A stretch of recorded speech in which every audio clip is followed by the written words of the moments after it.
च्या सुरुवातीला मुंबईतनं एक मोठी बातमी आहे। विक्रोळीच्या पार्क साइट परिसरामध्ये एका नव्या इमारतीचा स्लॅब कोसळला। या दुर्घटनेमध्ये एका सुरक्षा रक्षकासह त्याच्या 10 वर्षांच्या मुलाचा मृत्यू झालाय। वडिलांना डबा देण्यासाठी आलेल्या 10 वर्षांच्या मुलाचा देखील यात मृत्यू झालाय। मुंबईतल्या विक्रोळी येथे पार्क साइट परिसरात एका नव्या इमारतीचा स्लॅब कोसळला आणि या दुर्घटनेमध्ये दोघांचा मृत्यू झालाय। एक सुरक्षा रक्षक आणि त्याच्या 10 वर्षांच्या मुलाचा मृत्यू झालाय। वडिलांना डबा देण्यासाठी आलेल्या 10 वर्षांच्या मुलाचा देखील यात मृत्यू झालाय। अधिक माहितीसाठी जाऊयात, आमच्या प्रतिनिधी सुस्मिता भदाणे आपल्या सोबत आहेत। सुस्मिता, कधी घडलेली घटना आणि हा स्लॅब कसा काय कोसळला? अतिशय दुर्दैवी ही घटना म्हणावी लागेल, कारण विक्रोळीमध्ये पहिल्याच पावसामध्ये घराचा स्लॅब कोसळल्यामुळे या पिता-पुत्राचा मृत्यू झालेला आपल्याला पाहायला मिळते। G+5 असं अंडर कन्स्ट्रक्शन असलेली ही इमारत होती, जिथं हा भाग कोसळला। त्यानंतर या दोन्ही व्यक्तींना राजावाडी रुग्णालयामध्ये नेण्यात आलं। कैलास बिझनेस पार्क शहर परिसरामध्ये टाटा पॉवर हाऊसच्या जवळ हे कन्स्ट्रक्शन साईट होते आणि त्या ठिकाणी ही घर कोसळल्याची घटना घडलेली आहे। राजावाडी रुग्णालयामध्ये यांना जखमी असताना नेण्यात आलं, परंतु तोपर्यंत त्यांचा मृत्यू झालेला पाहायला मिळालेला आहे। यामध्ये एक 10 वर्षाचा मुलगा आणि नागेश रेड्डी यांचं निधन झालेलं आपल्याला पाहायला मिळतं। पहिल्याच पावसामध्ये ही दुर्दैवी घटना घडली आहे। सुस्मिता, या माहितीसाठी धन्यवाद। तर मुंबईसह ठाणे परिसरात पावसाच्या सरी बरसतायत। रात्रीपासून झालेल्या मुसळधार पावसानं अनेक ठिकाणी सखल भागात पाणी साचलं। मुंबईतल्या हिंदमाता परिसरात मोठ्या प्रमाणात पाणी साचलं। या पाण्यातून वाट काढताना नागरिकांना अडचणींचा सामना करावा लागतोय। हवामान विभागानं मुंबईमध्ये मान्सून दाखल झाल्याची घोषणा केली आहे। मुंबई शहर आणि उपनगरात आज देखील मुसळधार पावसाचा इशारा देण्यात आलाय, त्यामुळे नागरिकांनी काळजी घ्यावी असं आवाहन करण्यात आलंय। दरम्यान मुसळधार पावसामुळे दक्षिण मुंबईतल्या बेस्ट इलेक्ट्रिसिटी सेवा बंद असून गेल्या 4 तासांपासून विद्युत पुरवठा बंद आहे। तांत्रिक बिघाडामुळे वीज पुरवठा बाधित झाल्याची माहिती मिळाली आहे। हे दृश्य आहेत मुंबईतल्या हिंदमाता इथली आणि इथे सखल भागात लगेचच पाणी साचतं। त्यामुळे काल जो काही संध्याकाळपासून मुंबई आणि परिसरामध्ये मुसळधार पाऊस सुरू आहे, त्यानंतर हिंदमाता परिसरामध्ये साचलेलं पाणी आणि याच पाण्यातून या सगळ्या वाहनांना वाट काढावी लागली। आता दुसरी दृश्य आपण नालासोपाऱ्यातली बघतोय। तिथे सुद्धा सखल भागामध्ये अशाच प्रकारे पाणी साचलं आणि तिथे सुद्धा वाहनधारकांना याचा सामना करावा लागला।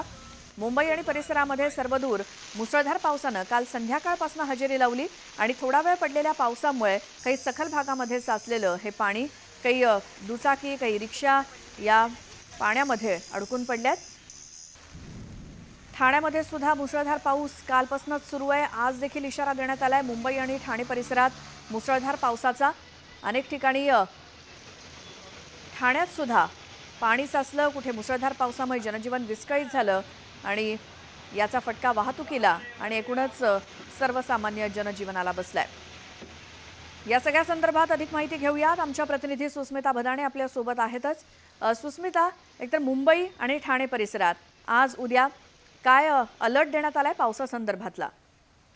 सगळीकडे जर आपण बघितलं तर पावसाला सुरुवात झाली आहे। मुंबई उपनगरीय भागांमध्ये आणि मुंबई शहरामध्ये 48 तासांसाठी मुसळधार पावसाचा अलर्ट हा देण्यात आलेला आहे, ज्यामुळे पहिल्याच पावसामध्ये आपण जर बघितलं तर मुंबईच्या काही सखल भागांमध्ये पाणी साचलेलं आपल्याला पाहायला मिळेल। सकाळच्या सत्रामध्ये जर आपण बघितलं तर 6 ते 6:30च्या दरम्यान पावसानं काही काळ उसंत घेतलेली आहे, परंतु या दरम्यान जर आपण बघितलं तर मुंबईतील बेस्टची विद्युत पुरवठ्याची सेवा आहे ती बाधित झालेली आहे। गेल्या 4 तासापासून मुंबईतील दक्षिण मुंबई परिसरामध्ये परेल, माहीम, त्याचबरोबर लालबाग, परळ, भायखळा या परिसरामध्ये विद्युत पुरवठा हा खंडित झालेला पाहायला मिळतो आहे। त्यामुळे सुद्धा तांत्रिक अडचणी सोडवण्यासाठी बेस्टकडून काही अंशी प्रयत्न केले जात आहेत। दुसरीकडे आपण बघितलं तर हायटाईड सुद्धा आहे, त्यामुळे नागरिकांनी समुद्रकिनारी जाऊ नये अशा पद्धतीच्या सूचना सुद्धा देण्यात आलेल्या आहेत।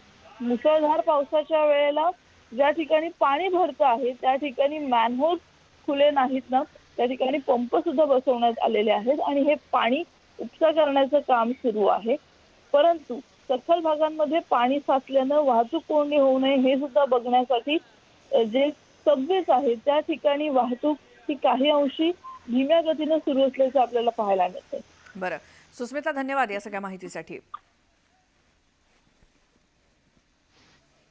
तर मुसळधार पावसानं दहिसर पूर्व टोल नाक्याजवळचा भुयारी मार्ग पूर्णपणे तुडुंब भरला होता आणि मुंबईमध्ये मुसळधार पाऊस सुरू आहे. दहिसर, बोरिवली, कांदिवली, मालाड, गोरेगाव, जोगेश्वरी, अंधेरी इत्यादी भागामध्ये या मुसळधार पावसामुळे पाणी देखील साचलं होतं.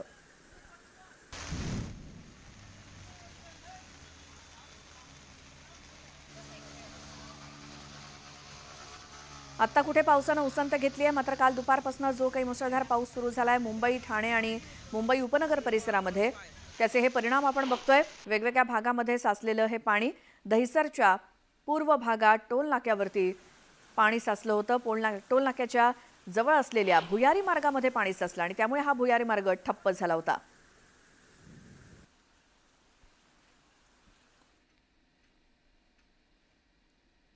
मनमाडमध्ये सुद्धा पावसानं हजेरी लावली आहे. विजांच्या कडकडाटासोबतच मुसळधार पावसानं देवळा तालुक्याला झोडपून काढलं. पहिल्याच पावसामुळे शेतकऱ्यांचं नुकसान झालं आणि वादळी वाऱ्यामुळे कांद्याचे शेड अंगावरती कोसळून एक शेतकरी ठार झालाय. पावसापासून बचावासाठी शेतकरी कांद्याच्या शेडखाली थांबला होता, मात्र वादळी वाऱ्यामुळे शेड कोसळल्यामुळे या शेतकऱ्याचा मृत्यू झालाय. तर तिसगावमध्ये अंगावर वीज पडून एका तरुणासोबत वासराचा मृत्यू झाला. मनमाडमध्ये एक शेतकरी कांद्याच्या शेडच्या खाली पावसापासून बचावासाठी उभा असताना ही शेडच त्याच्या अंगावर कोसळली आणि या व्यक्तीचा मृत्यू झालाय. तर दुसरीकडे वीज कोसळून सुद्धा एका तरुणाचा आणि एका गाईच्या वासराचा मृत्यू झालाय. ही शेड कशा पद्धतीनं कोसळली आहे त्याची ही दृश्य आहेत मनमाडमध्ये आणि ही शेड अंगावरती कोसळून एका शेतकऱ्याचा मृत्यू झालाय.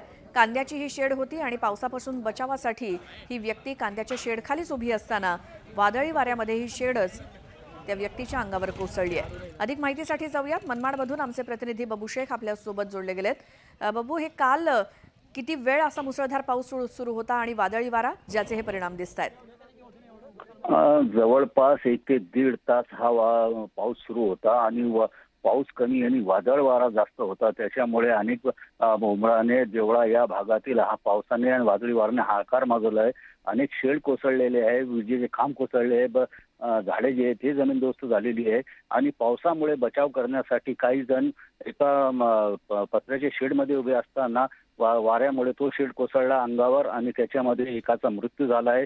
एक महिला आणि 4 वर्षाचा मुलगा गंभीर जखमी झालेले आहे. ज्याच भागात वीज पडून एका तरुणाचा आणि एका बैलाचाही देखील मृत्यू झालेला आहे आणि मोठ्या प्रमाणात नुकसान झालेले आहे. पाऊस जरी आला तरी पहिल्याच पावसात त्यांनी 3 जणांचा बळी घेतल्याचे याच्यातून दिसून येत आहे. बाबू, धन्यवाद या माहितीसाठी. शहापुरात सुद्धा सलग दुसऱ्या दिवशी विजांच्या कडकडाटासोबतच जोरदार पाऊस झालाय आणि विजांच्या कडकडाटात पाऊस पडल्यानं शहापूर शहर आणि तालुक्यातील सर्व भागाचा वीज पुरवठा खंडित झालाय.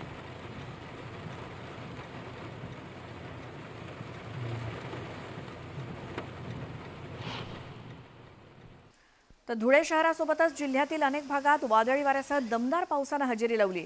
तब्बल 1.5 तास मुसळधार पावसानं शहराला अक्षरशः झोडपून काढलं. विजांचा कडकडाट आणि ढगांच्या गडगडाटासह पावसानं झोडपलंय. गेल्या 2 महिन्यांपासून उष्णतेच्या लाटांचा सामना करणारे धुळेकर या पावसामुळे सुखावलेत. मात्र पावसाला दमदार सुरुवात झाल्यानं खरीप हंगाम चांगला राहील अशी आशा आता शेतकऱ्यांमध्ये पल्लवित झाली आहे. धुळ्यामध्ये दमदार पाऊस झालाय. या पावसामुळे बळीराजा एकीकडे सुखावलाय, मात्र दुसरीकडे धुळ्याला मुसळधार पावसानं झोडपून काढल्यामुळे काही ठिकाणी विजेचा लपंडाव सुरू आहे. हे दृश्य आहेत धुळ्यातली, जिथे तब्बल 1.5 तास हा मुसळधार पाऊस पडला.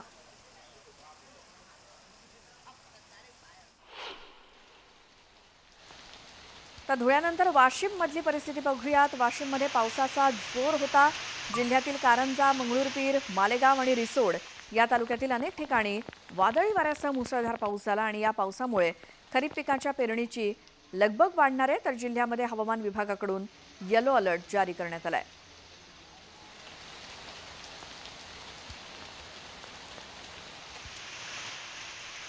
वाशिममध्ये वादळी वाऱ्यासह तुफान पाऊस पडलाय आणि आज देखील वाशिमला येलो अलर्ट जारी करण्यात आलाय. पावसाचा जोर काल भयंकर होता आणि आज देखील वादळी वाऱ्यासह मुसळधार पावसाचा अंदाज हवामान विभागाकडून वर्तवण्यात आलाय। आज वाशिमला येलो अलर्ट जारी करण्यात आलाय।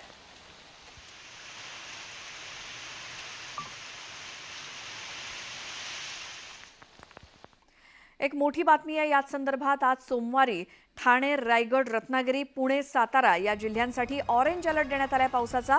तर सोमवारसाठी सिंधुदुर्ग आणि कोल्हापूरला रेड अलर्ट देण्यात आलाय। पालघर, मुंबई, धुळे, जळगाव, नाशिक, अहमदनगर, सोलापूर, छत्रपती संभाजीनगर, जालना, परभणी, बीड, हिंगोली, धाराशिव, नांदेड यासोबतच संपूर्ण मराठवाडा आणि विदर्भाला येलो अलर्ट देण्यात आलाय।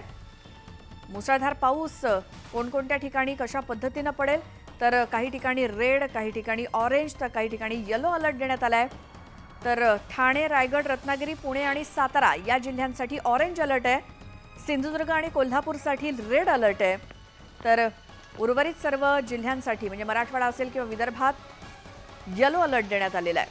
त्यामुळे सर्वात जास्त पाऊस सिंधुदुर्ग आणि कोल्हापुरात पडण्याची शक्यता आहे।